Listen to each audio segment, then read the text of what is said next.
Hello, everyone. I hope all of you are doing great. Welcome to the major topic number 2 and overall topic number 5.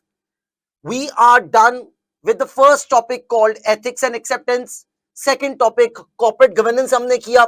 Third topic था हमारा internal audit. उन तीनों topics के हमने कुछ to be on the safe side CRQs किए. उन तीनों टॉपिक्स के हमने to be on the safe side not to be on the safe side बल्कि बहुत ही इंटेंशनली उनके हमने बहुत सारे सेक्शन ए टाइप क्वेश्चंस यानी कि OTQs किए. Then we finally move to the first major topic जिसका नाम था ऑडिट रिस्क. और ऑडिट रिस्क पर हमने great time and energy invest की है. ऑडिट रिस्क को लेकर we had a live class. Audit risk के हमने बहुत सारे CRQs किए एंड मोर इंपॉर्टेंटली हमने ऑडिट रिस्क के सेक्शन ए टाइप क्वेश्चंस भी किए. कंसिडरिंग द फैक्ट कि हम ऑडिट रिस्क को लेकर सुपर डुपर वेल प्रिपेयर्ड हैं, now it's time to move towards the second major topic जिसका नाम है systems and controls. Well, overall fifth topic बनता है, मेजर टॉपिक नंबर 2 बनता है. और इस टॉपिक पर जाने से पहले I want you to realize a situation. आपको थोड़ा एज्यूम करना होगा, इमेजिन करना होगा. वेल, इमेजिन करें कि अगर आपने 24 आउट ऑफ 30 स्कोर किए इन द सेक्शन ए, और इमेजिन करें कि आपको सेक्शन ए के बाद सेक्शन बी में ऑडिट रिस्क पे 30 मार्क्स वाला क्वेश्चन आया और आपने उसमें नॉट 24, अच्छा चलो 20 स्कोर किए. So imagine 20 out of 30 audit risk में और 20 not 24, 20 out of 30 section A में. तो आपने 40 मार्क्स स्कोर कर लिए हैं फाइनल एग्जाम में. ये कोई एक्स्ट्रा ऑर्डिनरी बात नहीं हो रही, कोई एक्स्ट्रा ऑर्डिनरी स्टूडेंट्स की बात नहीं हो रही, सिर्फ ऑनेस्टी और ईमानदारी की बात हो रही है कि आपने मेरी बातें मानी और आपने सेक्शन ए और सेक्शन बी के ऑडिट रिस्क को good enough respect the. If you have scored 40 out of 60, तो अगर आपने 40 स्कोर कर लिया है 60 में से, तो यार अगर ये टॉपिक अगर हम नेक्स्ट 1 वीक अगर हम ऑनेस्टी के साथ पर डे 3-4 आवर्स दे दें, व्हाट डू यू थिंक? क्या सिस्टम्स एंड कंट्रोल्स पे अगर 20 मार्क वाला क्वेश्चन आया, क्या हम 10 नहीं देंगे? और अगर हमने 20 में से 10 ले लिए तो क्या ये पेपर यहीं पे किल नहीं हो जाता है? क्या ये पेपर यहीं पे पास नहीं हो जाता है? आई am sure the answer is yes. मैं ये पूरी सिचुएशन आपके सामने क्यों रख रहा हूं rather than straight away teaching systems and controls? ये पूरी बात आपके सामने मैं क्यों कर रहा हूं? Because I want you to stay motivated. I want you to inspire yourself. I want you to realize how optimistic this situation is. आपको देखना है कि यार अगर systems and controls को ईमानदारी से एक वीक दे दें तो आपका पेपर पास है. ऑडिट रिस्क में कोई इतनी मुश्किल बात नहीं थी. We made it very easy. हमने उसको बहुत आसान बनाया है और आई एम श्योर हम सिस्टम्स एंड कंट्रोल्स को उससे भी ज्यादा आसान बना लेंगे. So on this beautiful note, a note having all the positivity of the world, let's start the major topic number 2 out of the 3 we have and overall topic number 5 out of the 7 we have. Let's start systems and controls. भाई बात कुछ इस तरह से है कि मैं आपको अक्सर ये बात बताता आया हूं, specially if you could recall analytical procedures का टॉपिक, कि ऑडिट को लेकर there are 3 stages. The first stage is called planning stage, जहां पे आप रिस्क असेस करते हैं and we are done with that. Second stage is called the final audit stage, जहां पे ऑडिटर एक्शंस परफॉर्म करता है और एविडेंस कलेक्ट करता है. फिर लास्ट में तीसरी और फाइनल स्टेज होती है फाइनल रिव्यू स्टेज, जहां पे वो कंक्लूजन करता है, ड्रॉ, और ऑडिट रिपोर्ट ड्राफ्ट होती है और ओपिनियन की बात आती है. यार ये जो बीच वाली स्टेज है फाइनल ऑडिट स्टेज, जिसमें ऑडिटर भाई साहब एक्शंस अप्लाई करते हैं in order to gather the evidence, वो एक्शंस दुनिया में ऑडिटर्स के 2 तरह के होते हैं. पहला एक्शन ऑडिटर का वो है जिसमें ऑडिटर का सब्जेक्ट मैटर क्लाइंट का बनाया हुआ सिस्टम एंड कंट्रोल्स है. क्लाइंट ने अपने लिए खुद कुछ पॉलिसीज एंड प्रोसीजर्स डिजाइन किए होते हैं, उनको इंप्लीमेंट किया होता है. याद रहे ये वही सिस्टम्स एंड कंट्रोल्स है जो कि प्री कंडीशंस ऑफ ऑडिट का पार्ट था, कि क्लाइंट की ये रिस्पॉन्सिबिलिटी थी और उसने इस रिस्पॉन्सिबिलिटी को ओन करना था और एक्नॉलेज करना था और मानना था कि वो सिस्टम्स एंड कंट्रोल्स डिजाइन और इंप्लीमेंट करेंगे. प्री कंडीशंस में लिखा है कि फाइनेंशियल स्टेटमेंट्स की इंटेग्रिटी को मेंटेन करने के लिए सिस्टम्स एंड कंट्रोल्स मैनेजमेंट को डिजाइन और इंप्लीमेंट करने होंगे।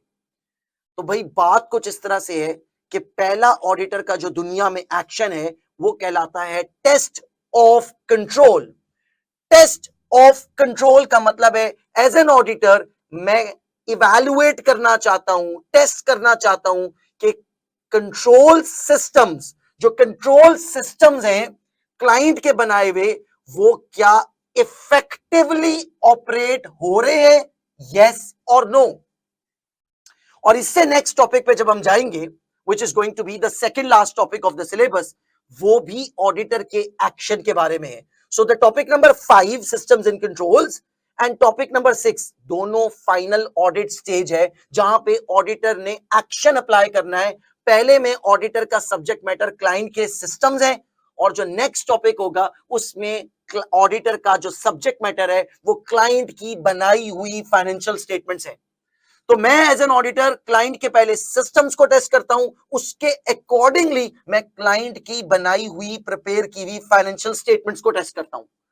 So this topic is all about the systems and the controls. What about systems and controls? Well, the systems and controls are designed and implemented by the management. As an auditor, मैंने उन systems को, उन चीजों को test करना है, confirm करना है।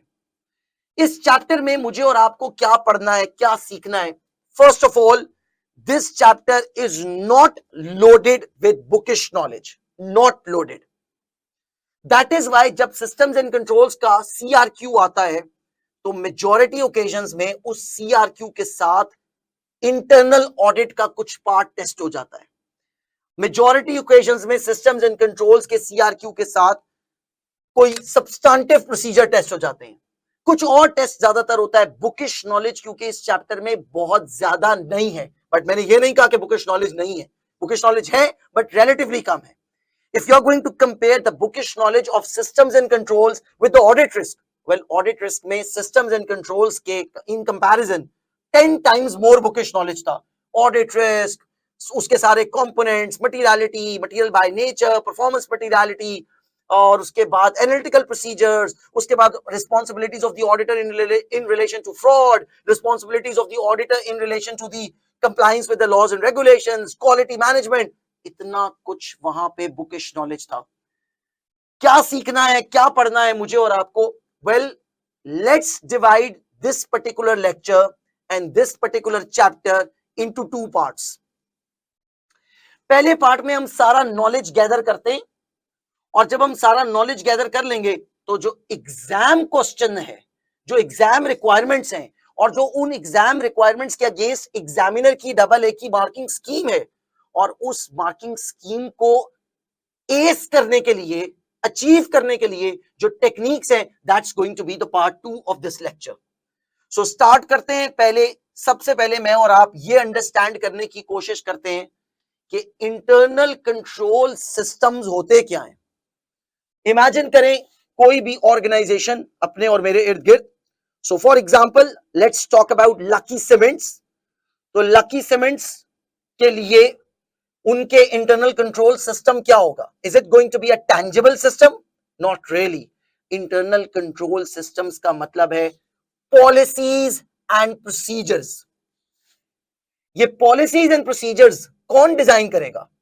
मैनेजमेंट डिजाइन करेगी। ये पॉलिसीज एंड प्रोसीजर जो मैनेजमेंट ने डिजाइन की हैं, अब इनको इंप्लीमेंट कौन करेगा? मैनेजमेंट ही इंप्लीमेंट करेगी। ये पॉलिसीज एंड प्रोसीजर्स जो मैनेजमेंट ने डिजाइन की, इंप्लीमेंट की, ये मैनेजमेंट ने किस पर डिजाइन और किसके लिए इंप्लीमेंट किया है? For the sake of overall management. अगर इंटरनल कंट्रोल सिस्टम्स नहीं होंगे, ओ वेल लेट मी रिपीट, अगर अच्छे इंटरनल कंट्रोल सिस्टम्स नहीं होंगे, डोंट इवन इमेजिन और डोंट इवन एक्सपेक्ट कि कंपनी में गुड गवर्नेंस हो सकेगी। अगर अच्छी गुड गवर्नेंस नहीं होगी, अगर इंटरनल कंट्रोल सिस्टम्स रॉबस्ट नहीं होंगे, फ्लॉलेस या रिलेटिवली फ्लॉलेस नहीं होंगे, अगर इंटरनल कंट्रोल सिस्टम साउंड नहीं होंगे, अगर इंटरनल कंट्रोल सिस्टम्स में कम से कम लूप होल्स नहीं होंगे, As a result of that, company will not be able to apply and execute and achieve their strategies, their goals, their mission, whatever they want to. Company अपनी sales को maximise करना चाहती है, नहीं होगा. Company अपनी प्रॉफिटेबिलिटी को maximise करना चाहती है, नहीं होगा.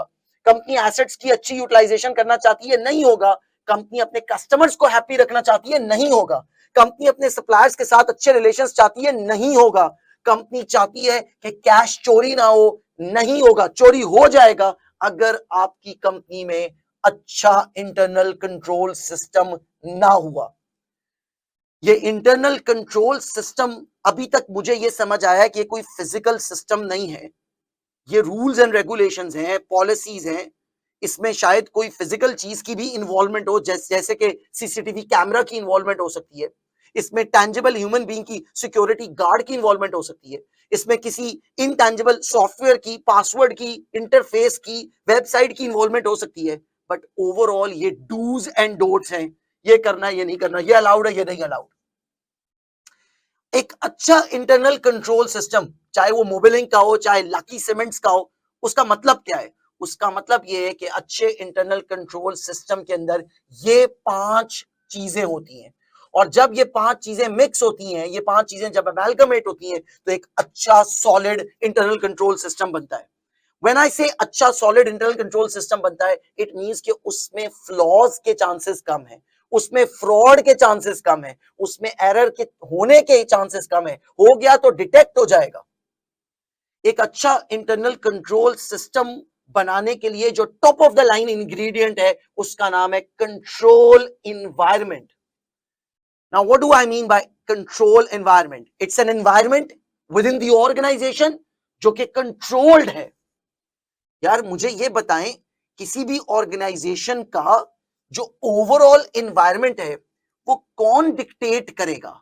कौन उसको किसकी वजह से एनवायरनमेंट अच्छा या बुरा हो सकता है? Is it going to be because of the lower staff जो कि relatively less experience, less skilled, less authoritative है? और is it going to be because of the top management? You have to think, imagine करें, अगर top management का attitude, awareness और actions, ये 3 A's, अगर ये तीनों चीजें कंट्रोल्स को लेकर सीरियस हुई, अच्छी हुई, ओवरऑल कंपनी का, ऑर्गेनाइजेशन का, इदारे का, डिपार्टमेंट का जो एनवायरनमेंट है वो कंट्रोल्ड हो जाएगा. कंट्रोल्ड का मतलब है हैप-हैज़र्ड चीजें नहीं होंगी, फ्लॉज नहीं होंगे, एरर्स नहीं होंगे, इनएफिशिएंसीज नहीं होंगी. सो कंट्रोल एनवायरनमेंट पे अगर आपको 1 मार्क का पेपर आया तो आपको बताना होगा control environment has got to do with 3 A's. और ये तीनों A's किसके ऊपर डिपेंडेंट है?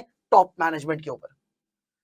एक अच्छा कंट्रोल सिस्टम, उसका एक इंपॉर्टेंट इंग्रेडिएंट कंट्रोल एनवायरनमेंट है, और कंट्रोल एनवायरनमेंट का ताल्लुक टॉप मैनेजमेंट से है, और इसके जो इंग्रेडिएंट्स हैं वो 3 A's हैं. Let's continue. जितना मर्जी अच्छा कंट्रोल सिस्टम हो, it is always vulnerable, it is always subject to some kind of risk. Organisation को बहुत सारे तरह के रिस्क फेस करने पड़ते हैं. उन रिस्क को टाइमली असेस करना, I think that's a wonderful thing. और उस रिस्क को जो असेस करेगा वही तो उसको काउंटर करेगा. सो सेकंड इंग्रेडिएंट है risk assessment process. So within the organisation, within the company's SOPs, within the company के रूल्स एंड रेगुलेशंस, एक ऐसा मैकेनिज्म होना चाहिए जहां रिस्क को कॉन्टिन्यूसली और on a timely basis assess किया जाए और उस रिस्क को कम करने के लिए टाइमली एक्शंस लिए जाएं. रिस्क को 100% अवॉइड नहीं किया जा सकता, लेकिन एटलीस्ट रिस्क को टाइमली भांपा तो जा सकता है, और उस रिस्क से बचने के लिए कोई तदबीर तो की जा सकती है. That's what risk assessment is. क्या आज के मॉडर्न डे एंड एज में आप एज अ कंपनी सर्वाइव भी कर सकते हैं without the information system, without the support of IT and IS? I don't think so. As we speak right now, or as you are watching this lecture at the moment, we are engaged and we are connected with the help of one thing, and that's IT. So without having sound and robust information system, it's not practically possible कि company survive और flourish कर पाए। तो company का survival और company का flourish होना is dependent upon information systems. So overall अच्छा कंट्रोल इन्वायरमेंट, रिस्क असेसमेंट के साथ साथ एक अच्छा कंट्रोल सिस्टम वो होगा जहां पे secured, efficient, user friendly information system होगा। एंड आई एम श्योर वो इंफॉर्मेशन सिस्टम मैनेजमेंट को प्लानिंग, डिसीजन मेकिंग और कंट्रोल में भी एड करेगा। फिर कंपनी की एक और responsibility with in the management ये बनती है कि वो अपनी एक्टिविटीज को भी कंट्रोल में रखें। व्हेन आई से एक्टिविटीज को कंट्रोल में रखें, it means ACCA maps. ACCA maps नाम का निमोनिक आपने अपने FABT या BT में, जिसको आप F1 बोला करते थे, उसमें पढ़ा था। आपको सेग्रीगेशन ऑफ ड्यूटीज करनी है। If there is an indication के सेग्रीगेशन ऑफ ड्यूटी नहीं हो रही तो तैयार हो जाए फ्रॉड और एरर के लिए। आपको फिजिकल कंट्रोल्स रखने हैं। अगर आपके पास फिजिकल कंट्रोल्स नहीं है, तैयार हो जाए चोरी के लिए, तैयार हो जाए कैश की एम्बेजलमेंट के लिए। आपको मेक श्योर करना है कि जितना मर्जी अच्छा कंट्रोल सिस्टम हो, उसकी मॉनिटरिंग होनी चाहिए। अगर मॉनिटरिंग नहीं हो रही, तैयार हो जाए, प्रॉब्लम होने वाली है। आपको चीजें रिकंसाइल करनी होती हैं। रिकंसाइल करना क्या है? It's a control activity which will ensure कि फ्रॉड्स और एरर्स हो ही ना, और अगर हो तो टाइमली डिटेक्ट हो जाए। ऑथराइजेशन, अगर आप मुझे अलाउ करेंगे कि मैं as a junior clerk company के बिहाफ पे नॉन करंट एसेट्स की परचेजेस कर सकता हूं, वो काम कर सकता हूं जो ideally speaking procurement manager, in fact procurement director के करने के काम है, तो तैयार हो जाएं। मैं वन डे और the other in appropriate decision लूंगा, not in the best interest of the company में भी, चाहे वो मेरा intentional act fraud हो या unintentional हो, because I'm not competent enough for the job. So control activities भी एक अच्छे control system का part है। Last but surely not the least, ये सब चीजें अच्छी करने के बावजूद we need to have a mechanism where we are going to monitor the operating effectiveness of controls. हम internal audit departments की help लेकर systems and controls की continuous monitoring करेंगे, उनमें जहां loopholes होंगे उनको improve करने की कोशिश करेंगे, internal auditors और even external auditors की बताई हुई recommendations को follow करने की कोशिश करेंगे so that we could improve and we could flourish. ये है एक बुकिश नॉलेज टॉपिक जो कि आपको प्रिपेयर करना है यूजिंग योर स्टडी टेक्स्ट। आपको हर एक इंग्रेडिएंट पे कपल ऑफ सॉलिड सेंटेंसेस लिखने याद होने चाहिए और लिखने आने चाहिए। To be on the safe side, add 3 sentences पर हेडिंग, ताकि आपको एग्जाम डे में कोई प्रॉब्लम ना हो। So that was the topic number 1 कि कंट्रोल सिस्टम होता क्या है और उसके इंग्रेडिएंट्स क्या होते हैं। अब हम आ जाते हैं ऑडिटर भाई साहब के ऊपर। इमेजिन करें आप एक्स कंपनी के एक्सटर्नल ऑडिटर हैं और प्लानिंग स्टेज ऑडिट की गुजर चुकी है, आपने रिस्क असेस कर लिया है। Now before you jump on to the financial statements, आप यानी कि सब्सटेंटिव टेस्टिंग बाद में करेंगे। आपको पहले क्या करना है? आपको सिस्टम्स एंड कंट्रोल्स को टेस्ट करना है। मैंने इंट्रोडक्शन में बताया था, दुनिया में ऑडिटर के पास 2 तरह के एक्शंस हैं। पहले एक्शन का नाम है test of control. Test of control में हम क्या टेस्ट करते हैं? Test of control, control systems को टेस्ट करते हैं। क्या टेस्ट करते हैं कंट्रोल सिस्टम्स में? कि कंट्रोल सिस्टम इफेक्टिवली ऑपरेट कर रहे हैं या नहीं। इफेक्टिवली ऑपरेट करने का मतलब है वो जिस मकसद के लिए बनाए वो मकसद पूरा हो रहा होगा। और दूसरा ऑडिटर का जो एक्शन होता है उसका नाम है सब्सटेंटिव प्रोसीजर्स। सब्सटेंटिव प्रोसीजर का मतलब है एक्शन, लेकिन एक्शन किस चीज के लिए? ये देखने के लिए कि financial statements true and fair view दे रही हैं या नहीं। दोनों ऑडिटर के एक्शंस हैं। यार अब आप जरा इमेजिन करें, प्लीज एलिमिनेट सब्सटेंटिव प्रोसीजर्स। आप इमेजिन करें कि आप एक्स कंपनी के ऑडिट पे आए और आपको एक्स कंपनी के सेल्स का यानी कि रेवेन्यू को ऑडिट करना है। यार अब रेवेन्यू के ऑडिट के लिए आपको पहले ये अंडरस्टैंड करना है कि रेवेन्यू की जो फिगर है in the statement of profit और लॉस अकाउंट, वो हाईली डिपेंडेंट है कंपनी के सेल्स सिस्टम पर। What do I mean by sales system? I am sure company के अंदर rules and regulations, policies and procedures होंगे, डूज एंड डोंट्स होंगे regarding the revenue. कैसे ऑर्डर आता है उसको कैसे रिकॉर्ड किया जाता है, कैसे मेक श्योर किया जाता है कि सामान कस्टमर को डिस्पैच किया जाए सही क्वांटिटी सही टाइम पे सही कस्टमर को, कैसे इनवॉइस भेजी जाती है according to the company's price list, कैसे पेमेंट चेज की जाती है, कैसे रेवेन्यू रिकॉर्ड किया जाता है, कैसे बैड डेट्स को राइट ऑफ किया जाता है, कैसे मेक श्योर किया जाता है कि जो सामान स्टोर से चला गया है वो रिकॉर्ड अपडेटेड हो। तो यार रेवेन्यू के ऑडिट यानी कि सब्सटेंटिव टेस्टिंग पे तो आप बाद में जाएंगे, अभी फिलहाल आपको क्या करना है, आपको क्लाइंट के सेल्स सिस्टम का ऑडिट करना है। ये सारी स्टोरी जो मैंने अभी बताई इसको आप किसी और सिस्टम पे ले जाएं। अगर आपको कंपनी के पेएबल्स स्पेशली पेरोल एक्सपेंस का ऑडिट करना है, वेजेस एंड सैलरीज को ऑडिट करना है, टैक्स अगेंस्ट द एम्प्लॉइज के जो एम्प्लॉइज का जो आपने टैक्स विद होल्ड किया उसका ऑडिट करना है, या इवन सेल्स टैक्स लायबिलिटी की बात हो सकती है, तो आपको आई एम श्योर जब वेजेस का पेरोल का ऑडिट करना है जो कि part of the financial statements है, उससे पहले आपको पेरोल सिस्टम का ऑडिट करना पड़ेगा।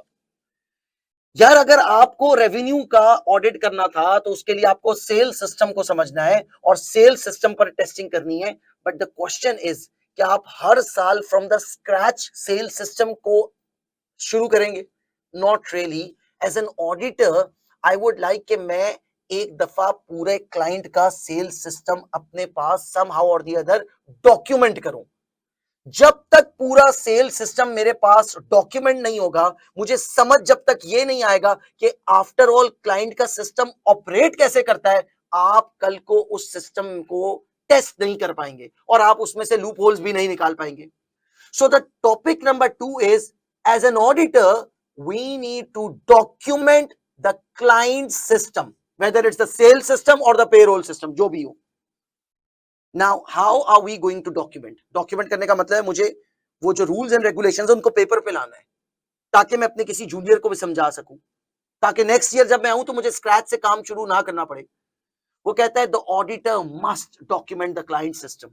ऑडिटर को सिस्टम को डॉक्यूमेंट करना है, क्योंकि जब तक आप डॉक्यूमेंट नहीं करेंगे आप उसको टेस्ट नहीं कर पाएंगे और आपको ये नहीं पता लगेगा कि क्या सिस्टम एडिक्वेट है, क्या वो इफेक्टिवली ऑपरेट हो रहा है, हाँ या ना। अब क्लाइंट के सिस्टम को डॉक्यूमेंट करने के 4 तरीके हैं मेरे और आपके सिलेबस में। पहले तरीके का नाम है नैरेटिव नोट्स।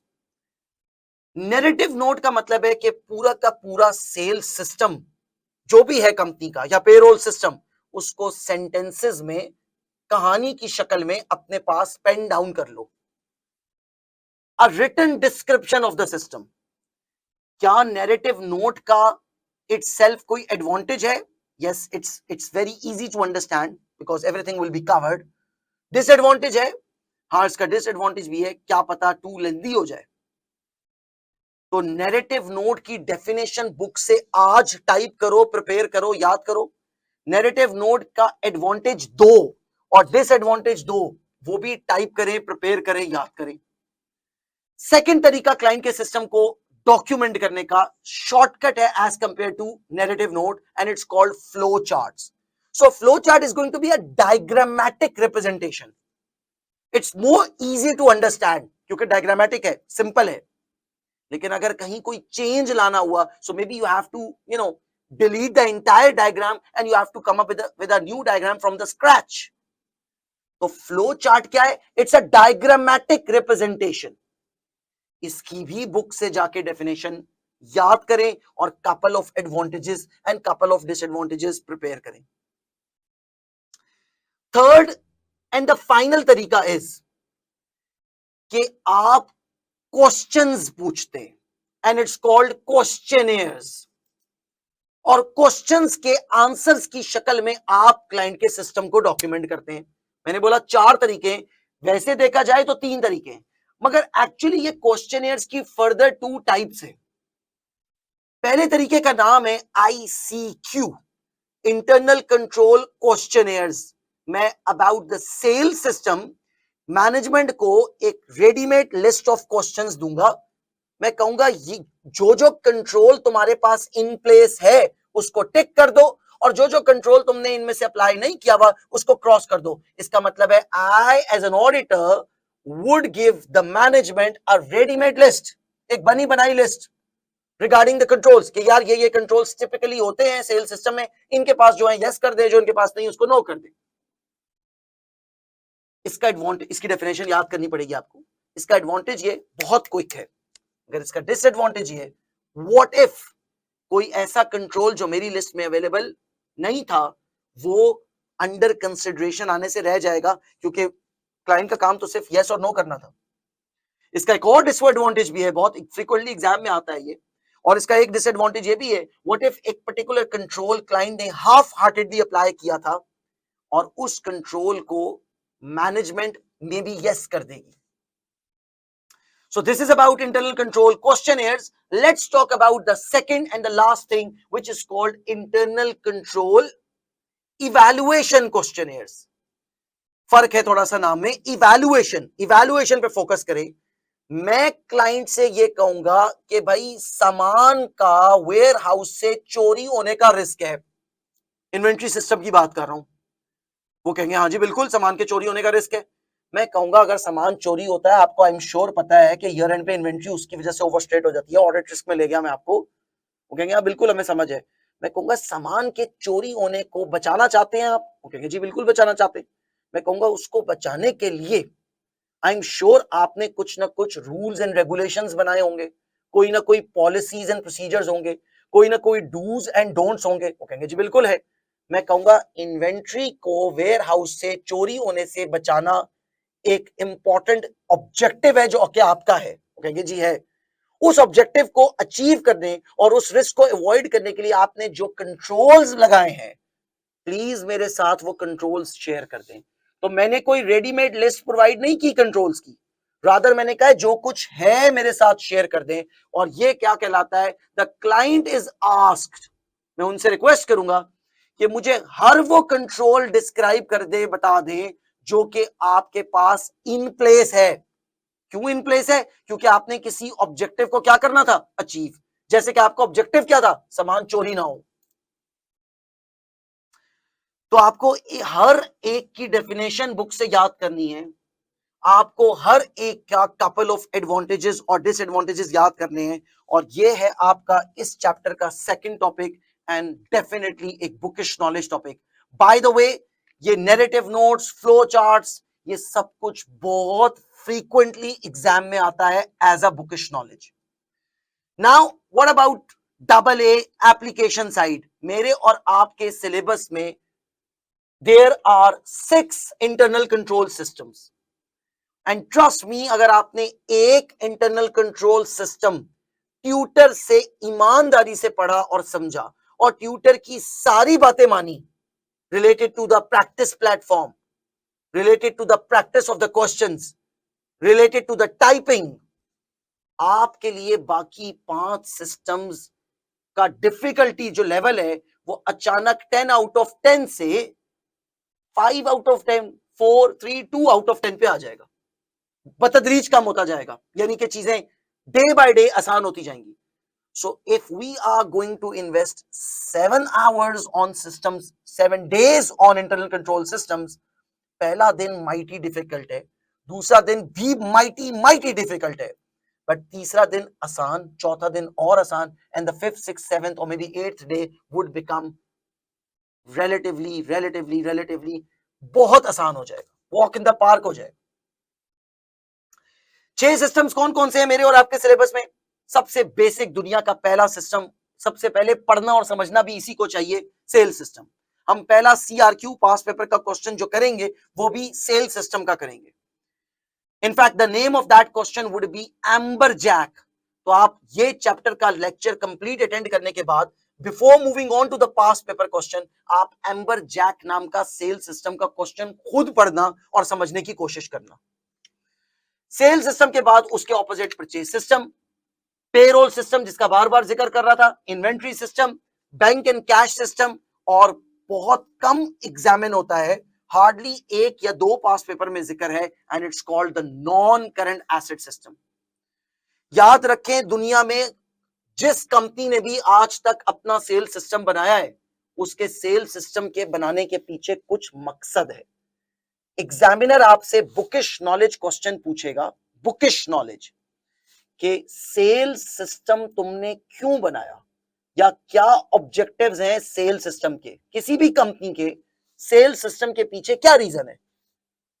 आपको इन सारों में से कोई से 2-3 लिखने होंगे।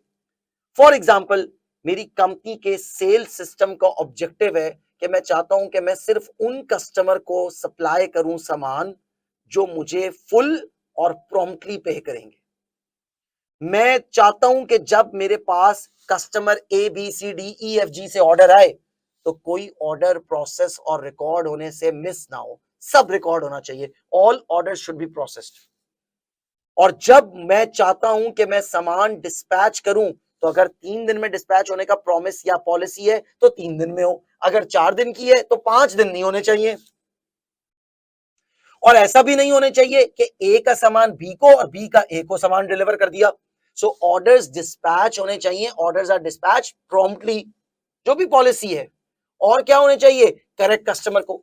इमेजिन करें आप एक रेस्टोरेंट से खाना ऑर्डर करते हैं और आपने ऑर्डर किया for example barbecue pizza, and जब आपने वो पिज्जा रिसीव किया घर पे तो आपको रियलाइज हुआ कि उसमें तो बारबेक्यू नहीं है, रादर देन बारबेक्यू उसके अंदर तो पाइनएप्पल फ्लेवर भी है और पाइनएप्पल के पीसेस भी हैं। वेल, कौन लोग हैं जो पिज्जा खाते हैं विद पाइनएप्पल? एनीवेज होंगे भाई कुछ लोग, ऑब्वियसली नॉट मी। तो आपको क्या लगता है एज अ कस्टमर, क्या आप बहुत खुश होंगे कि वाह पाइनएप्पल भी निकल आए, वाह ईद हो गई?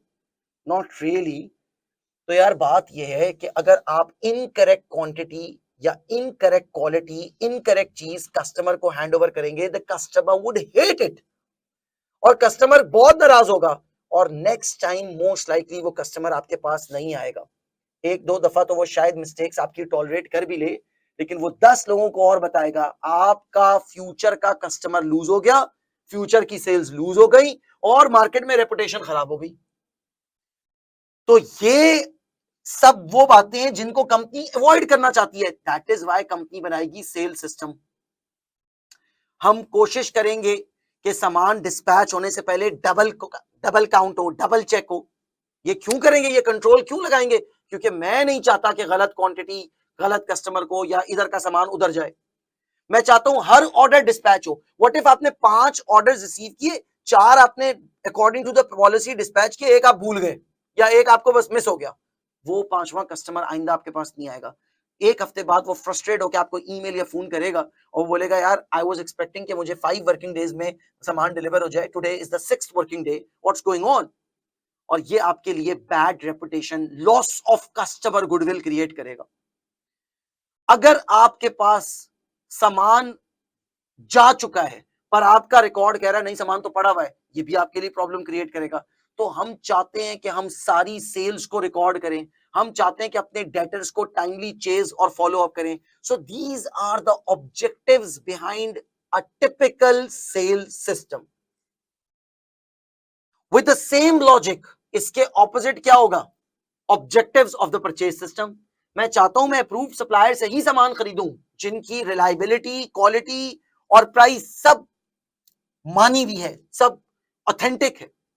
मैं चाहता हूं मैं वही चीजें परचेज करूं जो वैलिड बिजनेस की चीजें हैं।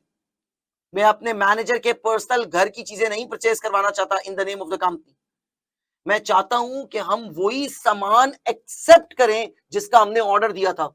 अगर वो सामान नहीं आया, उस ग्रेड का सामान नहीं आया या वो क्वांटिटी नहीं आई, we might not receive it and we should not receive it. इसी तरह जब भी सामान आता है वो प्रॉम्प्टली रिकॉर्ड होना चाहिए।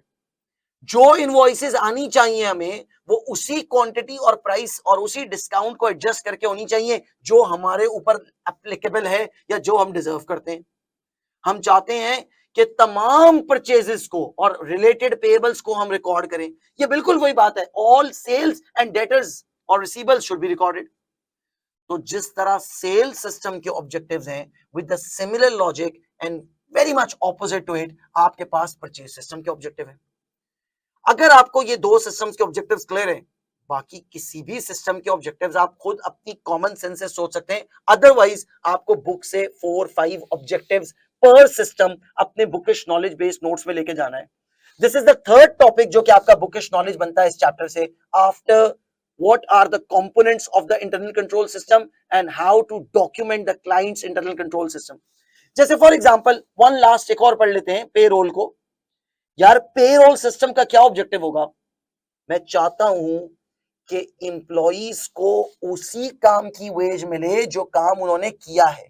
सो फॉर एग्जांपल अगर मैंने अपनी अप्रूव्ड हॉलीडेज को एक्सीड किया तो मुझे उन डेज की विदाउट द जस्टिफिकेशन और अप्रूवल सैलरी नहीं मिलनी चाहिए. एक एम्प्लॉय 4 घंटे काम करता है, 4 घंटे के लिए गायब हो जाता है, सैलरी पूरे 8 घंटे की मिल रही है. That is not a good payroll system. Controls weak है. व्हाट इफ आपके पास 1000 एम्प्लॉइज थे मगर सैलरी डिस्पैच हो रही है 1000 के साथ 10 एक्स्ट्रा की और वो 10 घोस्ट एम्प्लॉइज हैं. हम चाहते हैं सिर्फ जेन्युइन एम्प्लॉइज को पे करें. व्हाट इफ के मेरा वेज रेट 10 है मगर मुझे वेज 12 पे मिल रही है, या मेरा वेज रेट $10 पर आवर है पर मुझे वेज 8 पे मिल रही है. तो इनकरेक्ट रेट पर पे, कंपनी का नुकसान और समटाइम्स इंप्लॉई का नुकसान, जो कि इवेंचुअली कंपनी का नुकसान बनेगा, क्योंकि अगर इंप्लॉई डिससेटिस्फाइड होगा तो वो कंपनी के लिए एक्स्ट्रा माइल नहीं जाएगा. हम चाहते हैं कि ग्रॉस पे, नेट पे, डिडक्शंस, ये सारी कैलकुलेशंस एक्यूरेट हो. उसके लिए सॉफ्टवेयर यूज किए जाते हैं. बहुत ही सेंसिटिव डेटा होता है स्टैंडिंग डेटा, जो कि नॉर्मली चेंज नहीं होता और हर किसी का उस पर एक्सेस भी नहीं होना चाहिए. तो हमें मेक श्योर करना है कि standing data up to date है, सेफ है, सिक्योर है. अगर स्टैंडिंग डेटा कंपनी के पास है तो उसका एक्सेस बड़ा ही रिस्ट्रिक्टेड होना चाहिए in order to avoid fraud. तो भाई पेरोल सिस्टम के भी ऑब्जेक्टिव्स हैं, more of a common sense than anything else.